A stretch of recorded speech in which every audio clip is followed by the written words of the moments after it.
Welcome. My name is Tracy Snowden. I am representing GREI today and will be kicking off this webinar and co-presenting with Matt Carson of Northwestern. I represent Mendeley Data, one of our free generalist repositories in the Generalist Repository Ecosystem Initiative. I'm a product manager for Mendeley Data as well as Digital Commons Data, our institutional data repository, and am also PI for GREI. So, joined by Matt Carson, who is the head of data management and technology, and is at Northwestern University, is representing Zenodo today. So, without further ado, let me introduce a few more individuals who are on the call. So, also from GREI today, we've got Lisa Curtin of Figshare, Pearl Go of Northwestern, and Amanda from Center for Open Science and OSF. And then we have two researchers joining us today. Rogan Grant, who has graciously provided a use case, a real world use case, which is stored on Zenodo, as well as Liz Mallet, who has done the same, and it is stored on Figshare. So we'll be featuring those in the latter half of the presentation today. Next slide, please. Okay, so we're going to be tackling things in three sections today. So, number one, kicking off with just a little bit of information about what GREI is.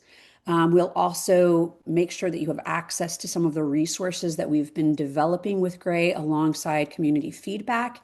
And then finally, we will be providing two use cases of real world stories, exemplifying data sharing and discovery.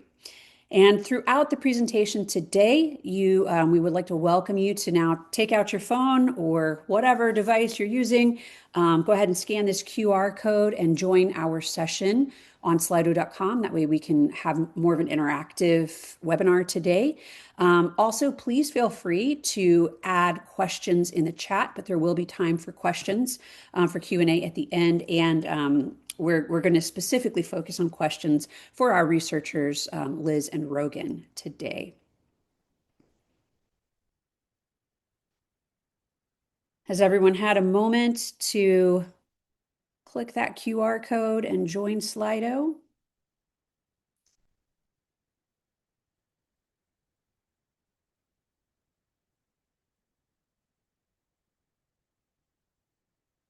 All right.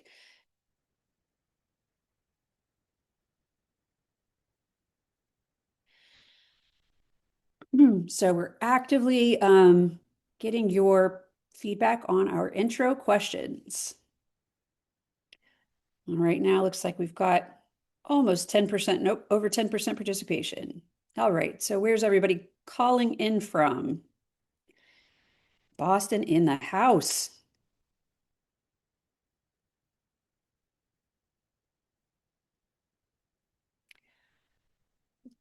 Maryland, not surprised. Chicago, not surprised.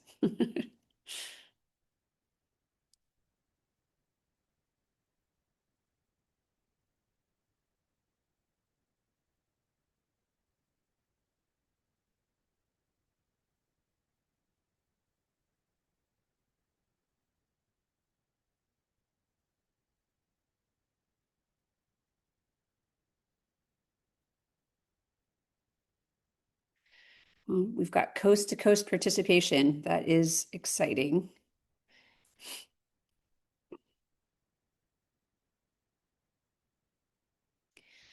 All right. And of the roles, I see that the majority of us are librarians.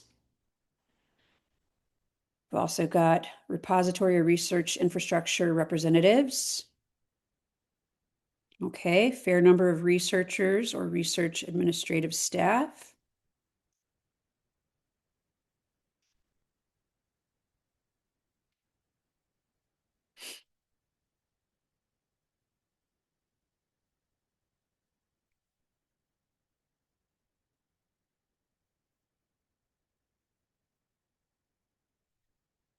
Okay, and in the other category, academic technologists specializing in data and nonprofits represented.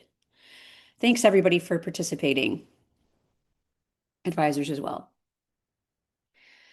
Okay, so as promised, let's jump into a little bit of information about the Generalist Repository Ecosystem Initiative. So first up, let's just cover the data repository landscape. For most NIH researchers in particular, but really for the recommendation for all researchers is that if a domain-specific repository exists in which you can store your data, that should be your go-to. Secondarily, an institution may mandate that an institutional repository gets utilized, and if so, then you would be utilizing your institutional's preferred repository. But for all other data, there are a wealth of repositories in which you can store your data, and those are known as generalist repositories. And one of the things that occurred is that in the process of an ODSS workshop some years back in 2020, there was some discussion around, how can we help? How can we better guide individuals on how to store, how to discover, how to share, how to reuse data, et cetera. And so out of that, the Generalist Repository Ecosystem Initiative was born. And we can go to the next slide. So generalist repositories are going to accept data regardless of the data type, the format, the content, the disciplinary focus, the methodology, and are going to accept a wide range of media types. Anything from live clinical data to, software to your standard spreadsheet, right? So that's one of the advantages of using a generalist repository. And in some cases, some researchers use a combination of repositories in order to get those needs met. Next slide, please. So what is the mission of GREI? Our mission is to establish a common set of capabilities, services, metrics, and social infrastructure. We work to raise general awareness around best practices and the objectives that we're working towards, but most importantly, to help facilitate researchers to adopt FAIR principles in order to better share and reuse data. Those FAIR principles include making your data findable, accessible, interoperable, and reusable. And as you can see, there are 7 generalist repositories that make up this co-opetition working group. You can see those logos just to the right of the screen. Also, at the bottom of the screen, you'll see a link to be able to go directly to the GREI webpage, which is housed on the NIH website. And you can find more information there, as well as accessing our GREI community, which is located on GitHub. And I think we'll have more on that to come. Next slide, please.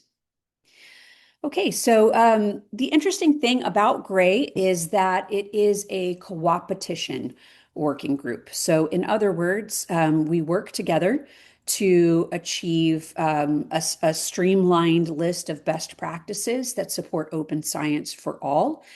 We work to take that feedback from the community. And so we're cooperating and collaborating on things like common standards, product features that need to be universal for that interoperability, particularly thinking of metadata and recommendations, identifiers, PIDs, et cetera. But we continue to compete on things that allow our repositories to be unique and meet unique needs within the generalist repository ecosystem. So that could be anything from data visualization and analytics to how we integrate tools, our curation strategies or services, as we continue to grow and expand, thinking of differentiations in AI and interactivity. So there are a lot of different ways that the repositories could be differentiated, and today's webinar is going to focus on that, most especially as we review 2 resources in particular, the comparison charts and the more simplified flow chart. Okay, and there is a request for the slides just for my administrative folks. So in terms of similarities, first and foremost, as stated, since the mission of GREI is really to help to support you as researchers and research support staff with fair data sharing across all disciplines, That's one similarity that we have. Anything that allows the repository to be fair and to adhere to those best practices. And then we're leveraging community-based metadata standards and PIDs, including working with the organizations that facilitate them. DataCite first and foremost for digital object identifiers to ensure that each data set has a unique DOI. Working with ROAR for affiliations for both our funder and our institutional affiliation registries. ROAR is completely open and allows for that interoperability that we're seeking.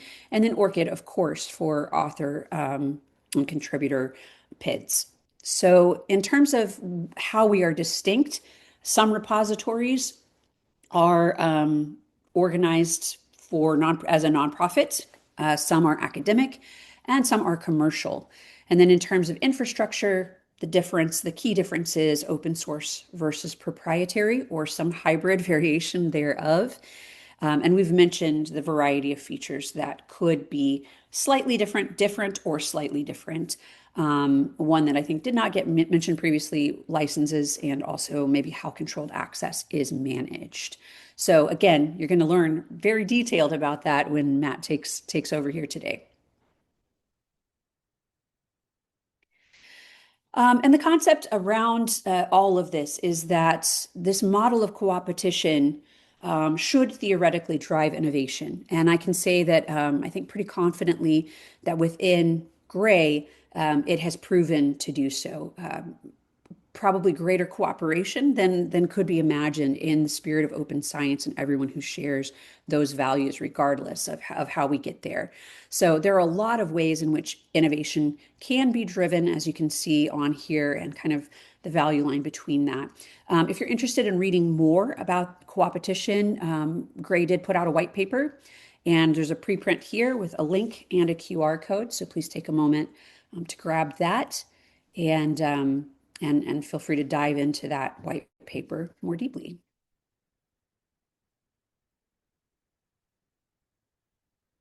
All right, so with that, let's go ahead and participate in our next Slido before we start jumping into the resources.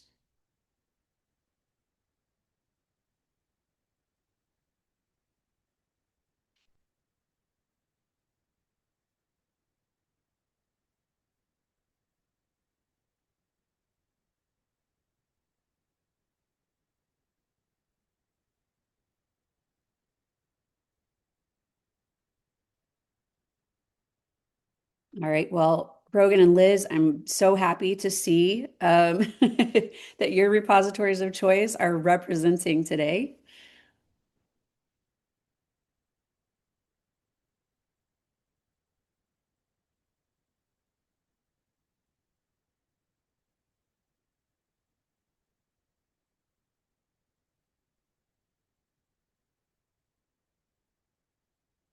It looks like we still got some responses rolling in. Great crowd, very engaged and interactive. Always appreciate that.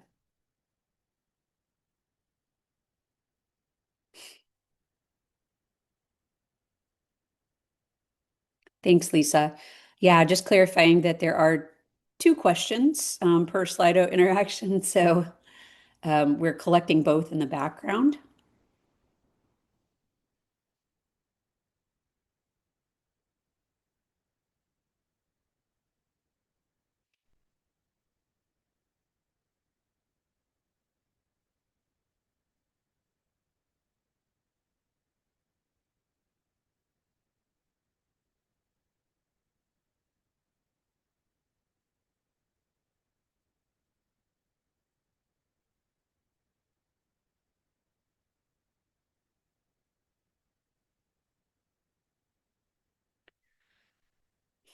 Okay, what has been your biggest hurdle when choosing a repository for sharing your data?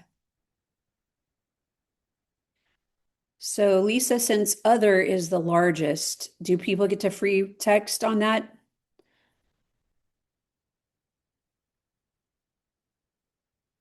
Yep, there we go. Okay, so costs and other were kind of um, running in the front. So hurdles, all of the above. costs and fees, and data size. Yeah, if in the chat you want to talk a little bit more about data size, what those needs are, that would be very interesting and helpful to all of us.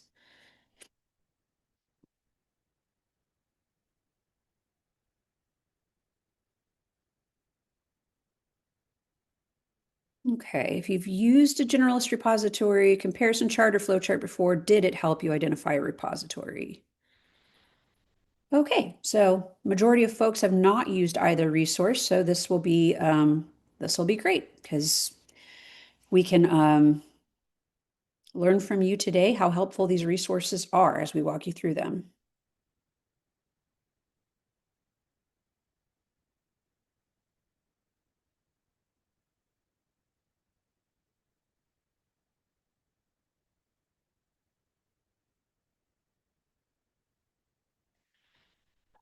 All right, Lisa, shall we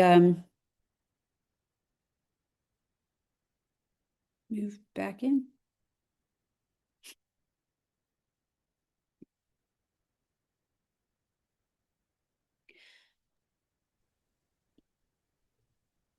Yeah, please keep responses coming if you're still answering, but Matt, we can move on to your portion of the slides now if you'd like. Okay. So yeah, I'll turn it over to you, Matt. Take it away.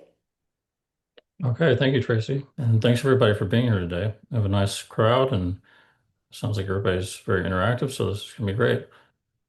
Um, Next slide, please. I'll go into a couple of resources today.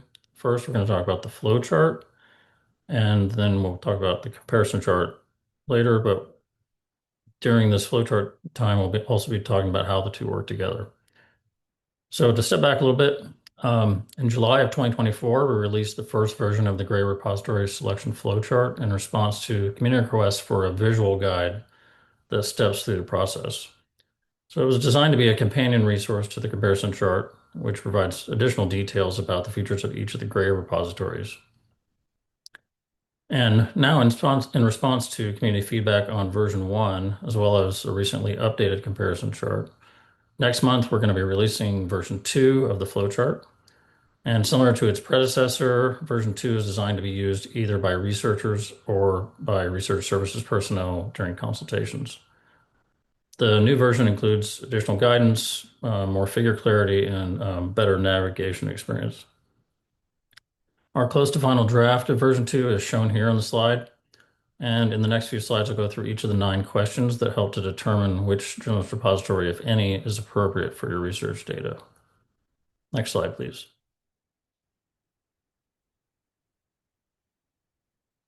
So to start with, we'll go to the top right-hand corner of the chart where we have the legend. This includes a chart description, a list of repository icons and hyperlinks to the documentation, and a list of features that all the generalist repositories have implemented or soon will implement. Next slide.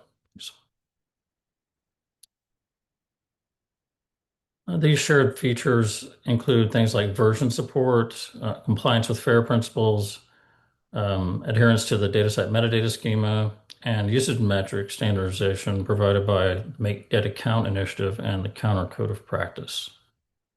Next slide, please. Let's begin by walking through the chart. So the first 2 questions help us determine if a researcher's data is appropriate for a generalist repository. So first we ask, is there a designated repository of your data? Next slide.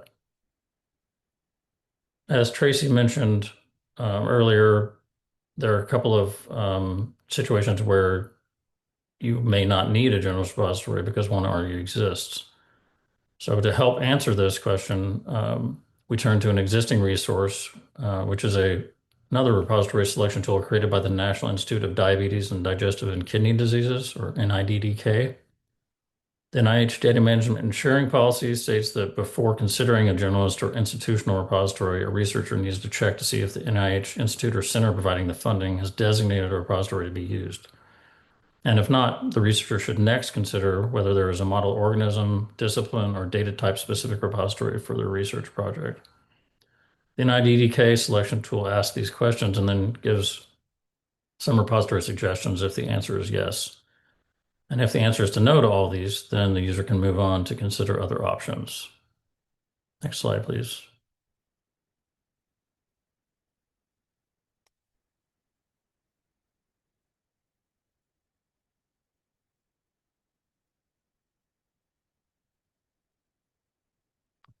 Okay, so question 2, does your institution provide or recommend a repository? And though the DMS policy doesn't prioritize institutional or generalist repositories, it doesn't, sorry, the DMS policy doesn't prioritize institutional repositories over the generalist repositories. So a researcher's institution may have their own requirements or preferences regarding the repository to be used. So we made it a point to prioritize for this situation. For example, you may have at your institution a repository managed by your library, or you may have a subscription to a generalist repository such as Dryad, Figshare for Institutions, or Digital Data Commons. And if so, and the repository is appropriate for your use case, then you should use it. If you're unsure whether these options are available, then you can check with your institution's library, your research office, or your research IT department. Next slide, please. With question 3, we move on to consider the generalist repositories, and then we ask, does the data contain sensitive content? This could be species, cultural, or human subject data, or other private information. If a researcher's deposit contains sensitive data of any kind, it must be properly anonymized before submission to any of the GREI repositories. Next slide, please. This includes Vivli, which focuses primarily on clinical research data. And they provided guidance on protecting privacy in clinical research, and we've linked it in this chart. And there's also guidance from the Future of Privacy Forum that gives an overview of data identifiability in other domains, and also the differences between the degrees of identifiability and the terms pseudonymous, de-identified, and anonymous data. Next slide, please.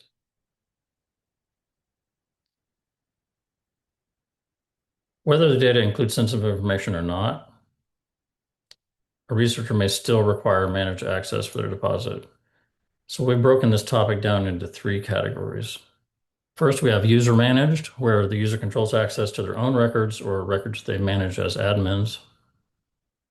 Secondly, we have repository managed access, which, for example, with Vivli, users would request access to the data for a specific research proposal, and then all requests must be approved before access is granted. And thirdly, we have the option for just peer review only access restriction. So in the case of Dryad or Mendeley data, authors can choose to keep datasets private during manuscript peer review, and a private temporary URL can be provided to allow access to the journals and reviewers. Then after the manuscript is accepted, the authors can release the dataset for curation and/or publication. As a side note, we don't include embargo in the chart because this feature is shared by all the repositories, and that was listed in the top of the chart in the legend. Next slide, please. At this step in the flowchart, we've come to a point where the user may require more details on this feature from each repository. So we reference the comparison chart in this info box. And then we mark questions where this could be helpful with a red asterisk. So in this case, if we go to comparison chart, the user can find more detail in the access control section for embargo, peer access review, managed access, and anonymized human subjects data. Next slide, please. So the next question is, do you need support implementing FAIR principles? So part of our core mission in GREI is to support discoverability and to encourage the fair sharing of data and other research outputs. And we link to a detailed explanation of each element of FAIR provided by the Go FAIR initiative. Our repositories offer various types of support in this area, and we've binned these into general user support, which all GREI repos provide, deposit moderation, all GREI repos provide some type of moderation. Next slide, please. And then the third is curation service. Some of our repos offer curation services for a fee, And to indicate this, we've added $sign to the icons. And you'll see this in other sections of the chart as well. Again, the red asterisk indicates that there's more detail in the comparison chart. And in there, in the user support section, you'll find moderation and quality assurance broken down into automated, human, staff, and user types, and also curation and repository offerings to support institutions. Next slide, please.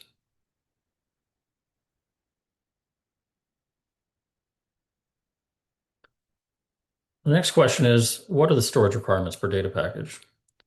Data package is defined here as the total size of uploaded content per repository record.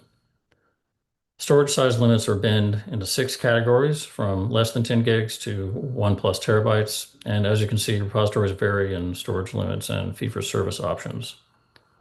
Some repositories also have other types of limits, either by user account, number of files, or number of versions allowed. So again, we encourage users to refer to the comparison chart for more details on the size limits. Next slide, please.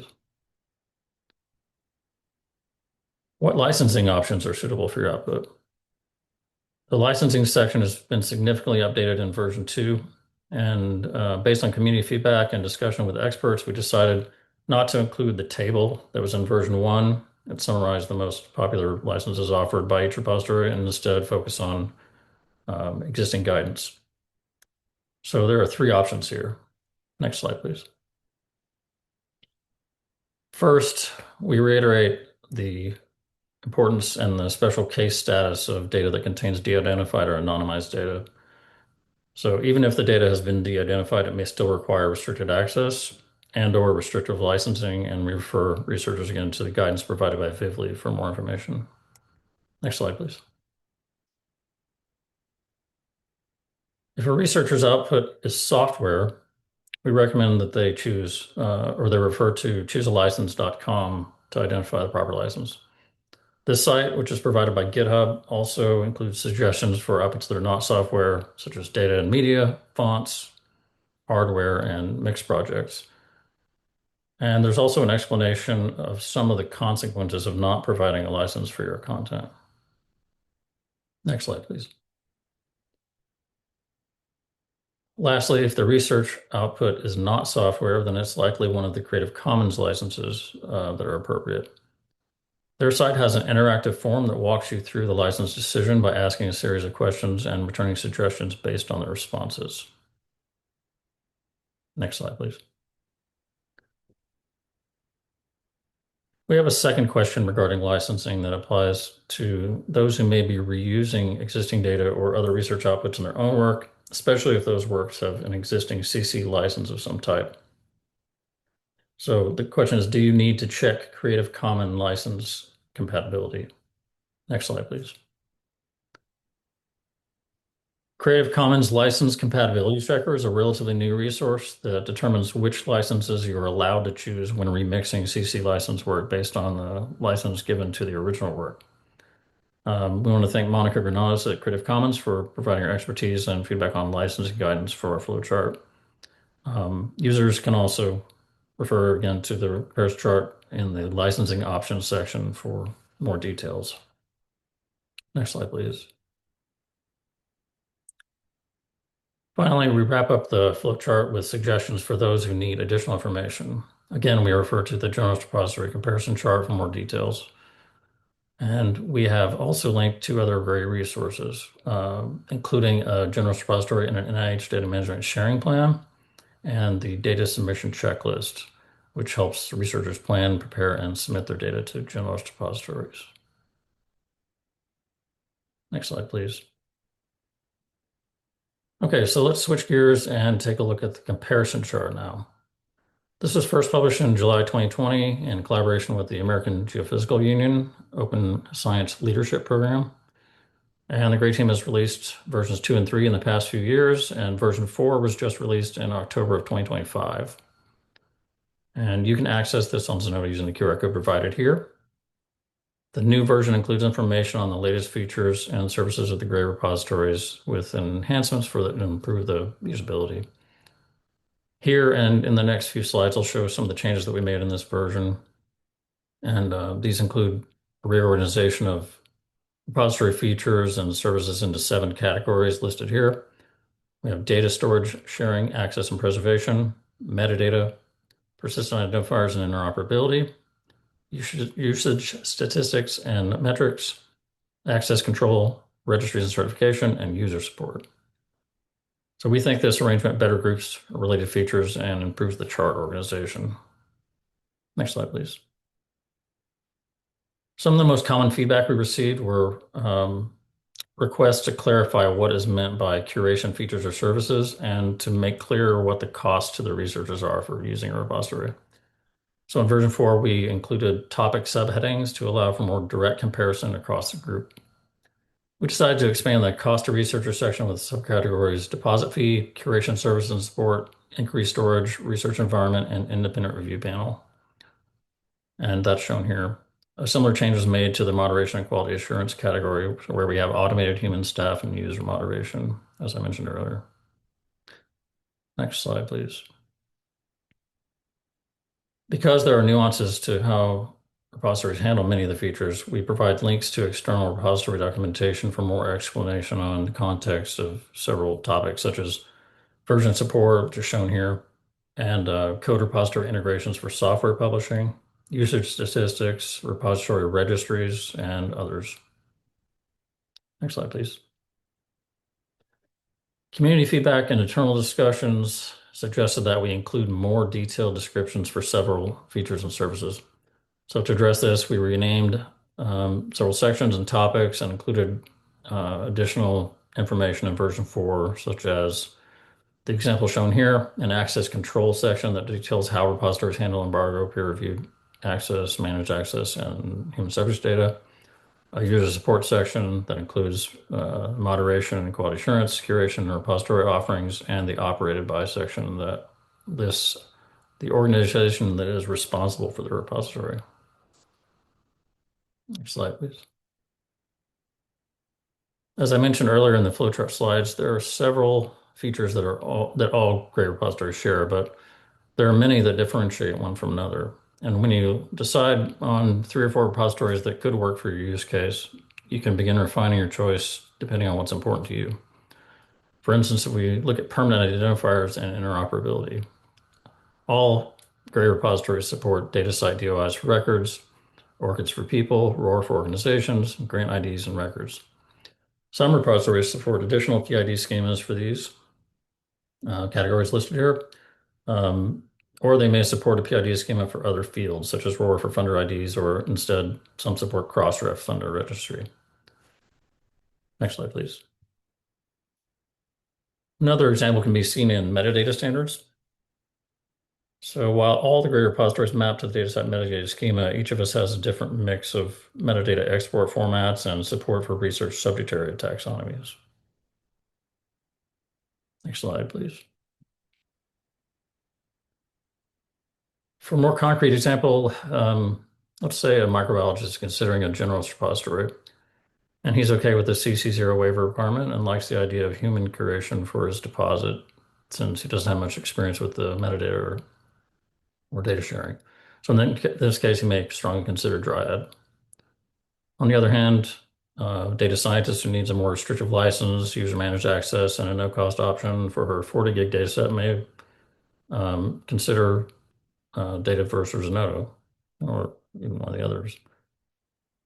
Next slide, please. Oh, the comparison chart is currently offered in PDF format, and version 4 has considerably more information than previous versions. So just as a reminder, you can quickly search your terms of interest with the PDF within the PDF using Control F for Windows or Linux or Command F for Macs to find the specific terms. And like in this case, I search for embargo and it highlights here. Okay, so that's a quick run through of our 2 resources we're talking about today. Next, I think we're moving on to another Slido question.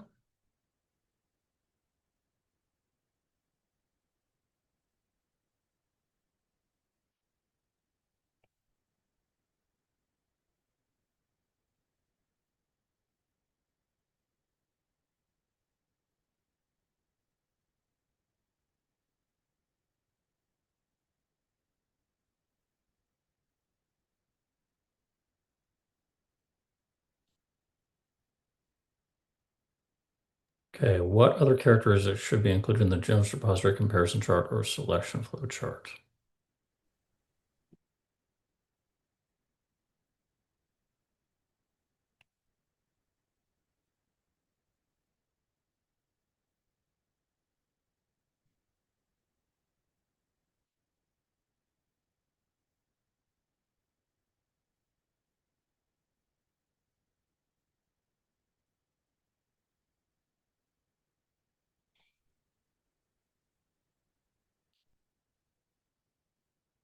Hopefully you're still able to respond.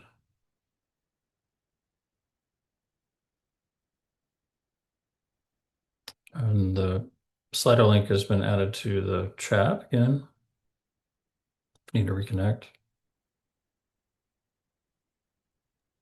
Since there's a couple open-ended questions here, maybe we want to move on to the stories and we can take a look back at these later when we've got some time. Okay. That sounds okay. And Tracy, if you're ready, we can Absolutely. go back to Yeah, the slides. sure. But everybody, please keep giving your responses. We definitely want to hear them. Just want to make sure we're Yeah, recognizing the time. if anyone has had issues accessing Slido, I think Amanda just put the link back in the chat, but also feel free to add comments directly in the chat as well. Matt, thank you so much. Man, that was thorough. I appreciated the examples as well. So, before we jump into today's examples, I just want to give kind of some quick backstory. GREI has been putting out use cases for some time. Historically, we have recorded use cases on, how have individuals or administrators leveraged the repositories in various ways, right? And to various extents. But this year, we've been highly focused on, and we plan to continue that focus on the story of the researcher, because the work of GREI is focused on the culmination of how do we support researchers with fair data sharing and reuse so that ultimately we can have the greatest, most relevant, and effective impact on biohealth and society and sustainability. So, from these stories that we're going to focus on today, each repository has been gathering these real experiences from researchers, and we've seen teams combine everything from clinical trial data to build new disease models, sharing complex multimodal data sets that spark new collaborations, and publishing analysis code that boosts reproducibility in fields like multiomics. And if you want to explore more of these examples, the QR code is right on this slide. It will take you to the full collection. And we should see that full collection growing until probably over the next 30 days as more of these use cases continue to be published on Zenodo and roll in. To make this even more concrete, today I want to highlight a couple of these stories in more detail.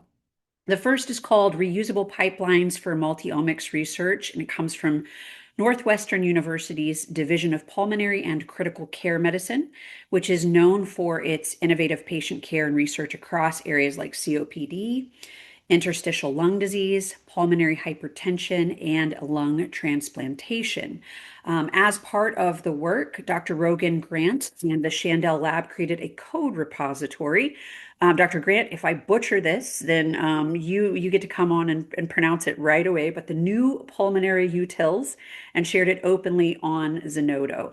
It includes a curated set of R scripts and pipelines designed for things like single cell RNA sequencing, spatial transcriptomics, and immune profiling. It's a great example of how sharing well-organized, reusable code can boost transparency and reproducibility and ultimately speed up scientific discovery. So if you're curious to explore it, you can scan the QR code on this slide to go straight to the Zenodo record. We've got you all scanning a lot of QR codes today, so I hope you all have your phones ready. So let's take a moment and meet the team behind this work. So again, on the call and hopefully camera on, Dr. Rogan Grant. Hi, how are you today? Hi, good. How are you? Doing great, thank you. So I just want you all to see his name and face as we move through. We are honored to present these slides today, but ultimately this is the researcher and one of the foremost men behind the work. So as we move through the slides today, please, if you have questions for Dr. Grant, please place them in the chat, and at the end of the slide presentation, we will have some time for Dr. Grant to speak and answer any questions. So thank you for joining us today. So the lab, which was led by Professor Navdeep Chandel, focuses on how mitochondria and cellular metabolism act as signaling hubs. And that work has led to discoveries in areas like viral pneumonia, neurological disorders, cancer, and even aging. They're also deeply committed to mentoring the next generation of scientists, which is always a plus to see. And Dr. Grant is, of course, here on the call with us, so feel free to keep those questions coming. So this code repository first launched back in 2018, and since then it's supported a number of high-impact studies on mitochondrial fusion, immune signaling, and neuroinflammation. It's been picked up by researchers working across a wide range of biological areas, which really shows how shared code can speed up discovery, strengthen transparency, and make research more reproducible, which is the goal. A big part of this work involves high throughput sequencing and multiomics approaches, which the team uses to tackle complex questions related to things such as COVID-19, neuroinflammation, and mitochondrial biology. And the idea here is that these multiomic data sets only deliver meaningful insights when you have strong, reproducible analysis pipelines behind them. That's exactly what this project brings to the table. So let's take a look at the challenge that was at hand. As data sharing in biology has grown, researchers still had to navigate some stubborn technical and even cultural challenges, like the lack of permanent code archiving and limited transparency during peer review. These gaps made it hard for others to reproduce results. The new pulmonary utils code repository was created to help address those issues by making their pipelines open, well-documented, and reusable. The team is helping to support more rigorous, trustworthy research. Thank you, Dr. Grant. How Zoto enables open science. To help address these challenges, the team archived their curated R scripts and pipelines on Zenodo, giving them permanent citable access through a DOI. By making everything openly available, they've strengthened reproducibility and made it easier for peer reviewers and readers to verify the analyses, ultimately supporting more transparency across biomedical research. And Dr. Rogan, that would be something interesting to hear from you, how that has been helpful. Thinking about how to drive transparency and reuse through these shared pipelines. Sharing this code repository helped move pulmonary research forward by improving reproducibility and expanding who can use the work. Because the code is openly available, researchers can validate the analyses and build on them in areas like COVID-19 immunology, neuroinflammation, and mitochondrial biology. Archiving the repository on Zenodo also ensures it stays available long-term, easy to cite, which boosts visibility, and I believe has already led to citations in some high-impact publications like the ones shown here. This is a great example of how open data supports transparency, collaboration, and most importantly, real scientific progress. As multiomics research keeps getting more complex, the need for accessible, well-documented code is only going to increase. Zenodo plays a key role here by complementing GitHub with stable, citable archives that help support transparency and reproducibility. The Division of Pulmonary and Critical Care Medicine expects the shared code base to remain a go-to resource for researchers and possibly even inspire future innovations, including AI-driven tools. So a big thank you to Dr. Grant and the Chandel Lab for these contributions and insights. And I'd like to open the floor for any questions for Dr. Grant. First from the chat, and if not, I think we have some that we're certainly interested in hearing. Any questions for Dr. Grant?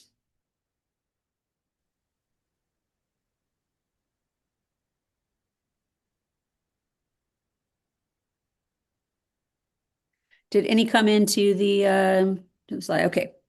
All right. Well, let's see. Ooh, here we go. Dr. Grant, will you take undergraduate interns interested in programming over lab experience? Yes, absolutely. In fact, we do most summers.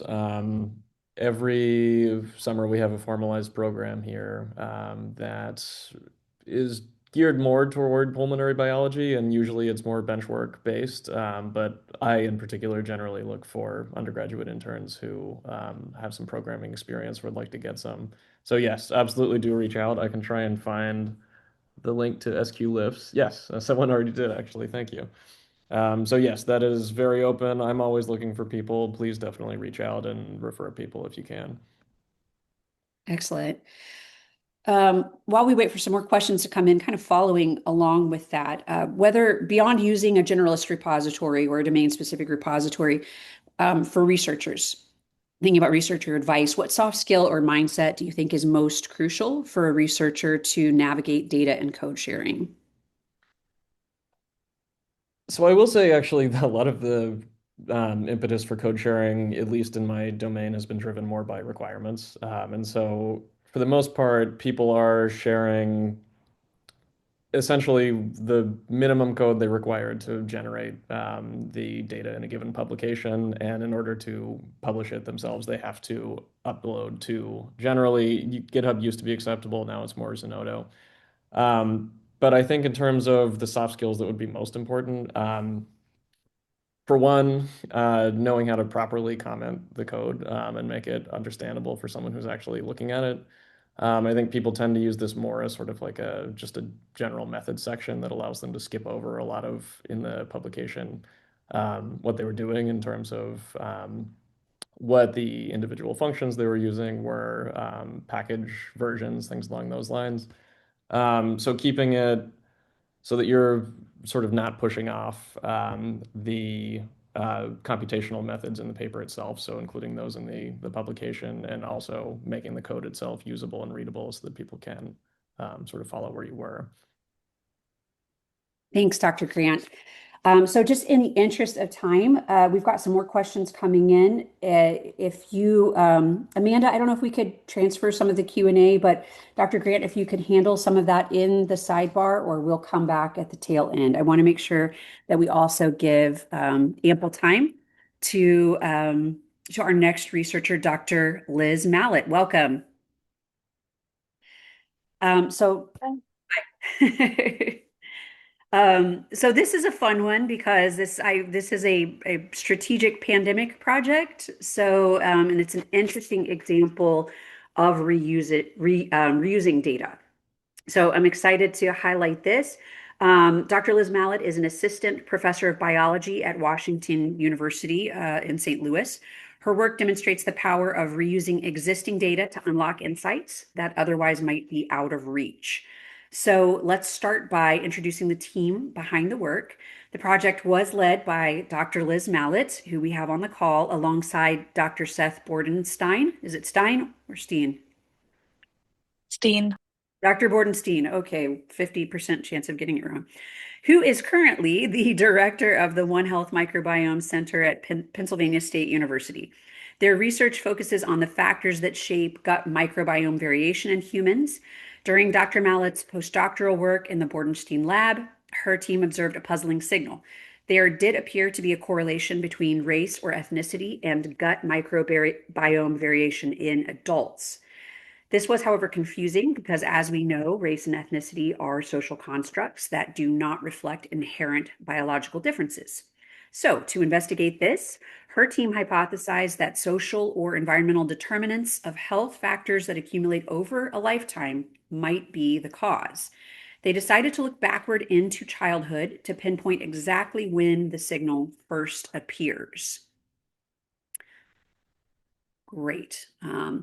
So pulling data from multiple repositories, they conducted a massive meta-analysis of child gut microbiome data, drawing on data sets from multiple locations, including Figshare, the NIH Sequence Read Archive, and Cheetah, which illustrates the range of places one might find relevant data sets for reuse and why researchers need to have a good understanding of the different data repositories used in their field, including generalist repositories.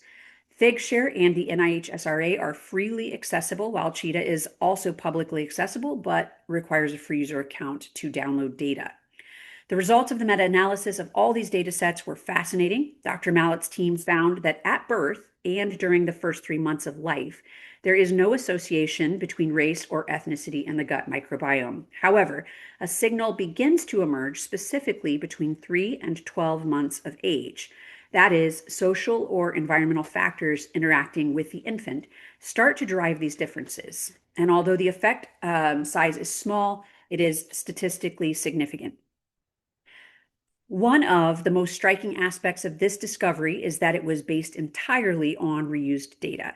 Dr. Mallet described this as a strategic pandemic project since she could not go into a lab or recruit study participants. Beyond the logistical benefits during the lockdown, reusing existing datasets provided additional scientific advantage. It gave her team the necessary geographic spread and age range to comprehensively investigate development across the US, something that would have been difficult to achieve via a single lab study, pandemic or no. To reuse data, though, one has to find it. Dr. Mallet's process was driven primarily by searching the published literature.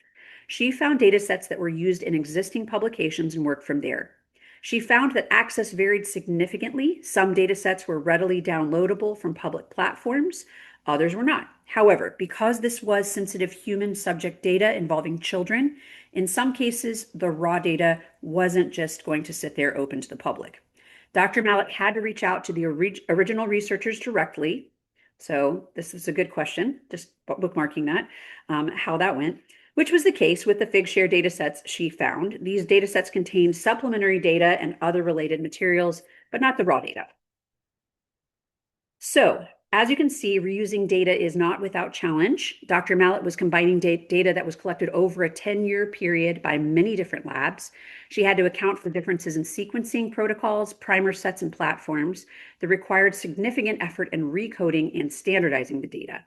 Through this process, her team reached out to original authors of the existing data sets to get not only access, but also support in answering questions about the data and getting it recoded. When Dr. Mallet did reach out, those original researchers were incredibly responsive. Not only did they share the data, but many of them became co-authors on Dr. Mallet's final paper. Can't wait to hear more about that. This is a great reminder that reuse often leads to new scientific collaboration. And next slide, please. When it came to sharing the results of her own study, Dr. Mallet and her team published their analysis code on GitHub and archived it on Zenodo and published all the process data for the graphs from their PLOS One publication as supplementary materials in Figshare. While the complete recoded set of data from across all data sets reused for her meta-analysis could not be publicly shared due to controlled access restrictions on sensitive populations data, the availability of the code and supplementary materials data make it clear this team is interested in sharing collaboration, and researchers should reach out to Dr. Mallet if they have legitimate interest in reusing their data. Thank you, Dr. Mallet. Looking at the bigger picture, Dr. Mallet noted that the culture of data sharing in the microbiome field is quite mature, thanks to early precedents like the Human Microbiome Project and American Gut Project. There are long-established repositories specifically for sequencing data, such as those provided by the NIH, while non-sequencing data are commonly shared via other repositories, including generalist repositories. Dr. Mallet has also shared data and code in Figshare, Dryad, and Zenodo. However, while sharing raw data has been standard for a long time, metadata standards for both sequencing and other types of microbiome data are continuing to evolve and become more standardized and strict. We are seeing a concerted effort to codify these expectations through initiatives like the STORMS checklist and the Microbiome Centers Consortium. This will ensure that over time, issues like the additional challenge of recoding data that Dr. Mallet and her team faced will become smoother. The more clearly documented and described a data set is, the fewer questions there will be to resolve when trying to bring multiple data sets from different studies together for reuse. Finally, from our conversation with Dr. Mallet, we identified two emergent data sharing and reuse needs or trends in the microbiome science community. First, there is an ongoing push for consistent, robust metadata standards to ensure and facilitate data reusability. And secondly, that proactive data management from the earliest phases of a project is critical to sharing data that is actually found and reused by other researchers. Okay, so just to sum up how this story has demonstrated Generalist Repositories' role in supporting data sharing and reuse in microbiome sciences. Repositories like Figshare provide a platform for diverse data types, which is important, especially in a field where specific kinds of data may have a clear home in a domain or even a format-specific repository. In those cases, all of the related and supporting research outputs need to be shared elsewhere, so it may not have a home, sorry. Generalist repository platforms can do that. They can also host metadata and supporting or descriptive files for otherwise sensitive data sets that still allow that data to be discoverable and can lead to connections and collaboration between researchers. Dr. Mallett's story is a testimony to the value of the open data ecosystem. She was able to uncover a critical developmental window for the human microbiome without collecting a single new sample, which is exciting, and exactly what we hope to see as the data sharing ecosystem continues to evolve. So with that, a big thanks to Dr. Mallett and Dr. Grant for sharing their insights. And I'm going to hand this over to Matt and Lisa to carry us out with final Q&A. Thank you, Dr. Mallett. I think we've got quite a few questions that are coming in ready for you to respond to. And thank you all for attending.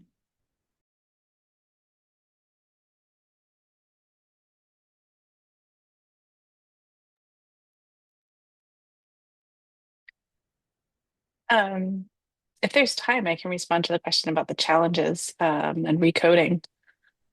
So, I mean, one of the challenges, everything was a FASTQ file, but there were challenges in how they had been processed post-sequencing. And we had to use a few creative bioinformatic approaches to sort of line all of the data up. Um, and then I think the bigger challenge was that coding for different metadata variables was very different across studies. Most studies had their code books available, so we could sort of figure out which variables were equivalent. And this is really where working with the folks who had originally collected the data was very key, because in many cases they were very good social scientists who had a much better idea of how we could sort of marry the data across studies.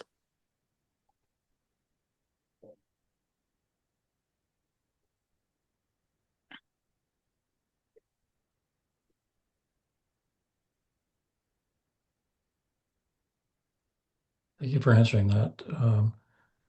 We have quite a few other questions. We do have, are there any other questions for the researchers? On anybody in the process of typing? I can't see all the answers being typed in now. I think looks like Rogan is typing an answer to one of the questions in the Q&A. Yeah, I think Matt, if you want to do a couple panel questions, Liz and Rogan, if you're able to stay on for a few more minutes, it would be great to just include these in the recording and then we can let you go. I appreciate your patience. We're Of course. very informative today. Okay. I can answer this anonymous attendee, assuming I'm reading the question correctly. Okay, yeah, go ahead. Thanks. So the question is, how are you leveraging domain repos in this context? The most common domain-specific repository that I will use, especially since we're talking about the NIH now, is the Gene Expression Omnibus, or GEO, which I'm sure Liz is very familiar with as well. And that runs also through the Sequence Read archive, if I remember correctly, or SRA. So generally, for anything sequencing based, you will share the most raw form of the sequencing data you can, and that will go on GEO and or SRA, as well as the code that you use to process said data as well. So when I'm reusing other people's data from publications, I will download the data from GEO or SRA and look at their code to make sure that I'm sort of following the exact same process. And then conversely, when I am publishing something, I will share the raw sequencing data to GEO or SRA, as well as the code that I use to do my processing so that people can do the same. Thank you, Regan, for that answer. I'm not sure if anybody has asked a question similar to this, but This would go to both panelists. What is the single biggest barrier, either funding, time, recognition, making it harder for researchers in your field to openly share and reuse data and code?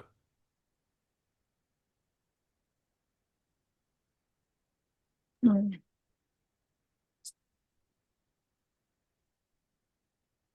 I mean, I think for us, time is probably the biggest barrier. Um, and it's actually particularly with code annotation. Annotating code well takes a lot of time.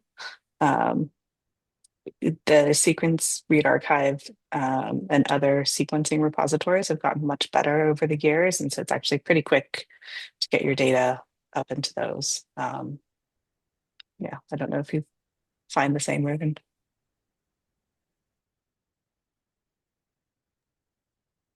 Sorry, having muting issues. Yes, absolutely, I do. And I mean, even uploading to Geo can take a full day as well, even with how well it's designed at this point, especially with really big data sets.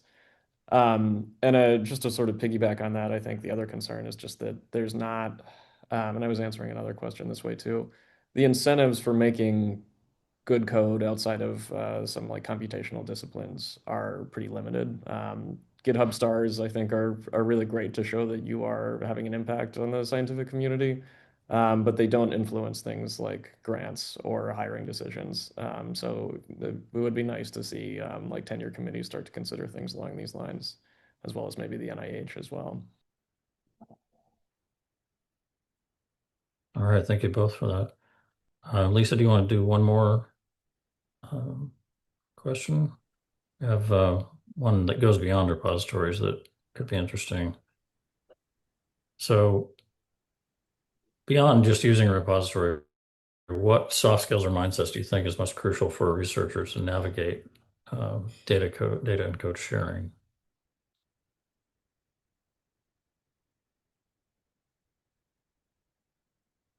This one I actually already answered, so I'll hand off to Liz if she Oh. has something to say. Yeah, I think beyond the external requirements are very important as well. Journals require most of us to share our data at this point, but also for the reuse of that data, good collaboration and networking skills um, are really important, both for gaining access to others' data, but also making sure that your data is not just publicly accessible, but is available to those who reach out with questions.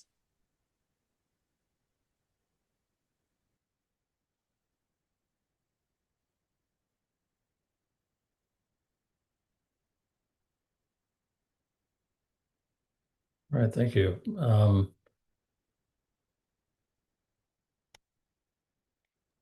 And I Let's think I see. know Tracy had to jump off, but I think we Mm. can wrap up there. I know we're running over time, and I really appreciate people staying on so we could get those into the recording that we share. Um, and we are logging all the questions and everything. We'll save them. So if we didn't get to it and you want to follow up with us, please do, and we'll make sure that we share out these slides and resources after this session in the recording as well. And I realized there's a final slide. We do have some additional great resources. And again, these will go out when we share the slides. So don't worry about grabbing all the links right now.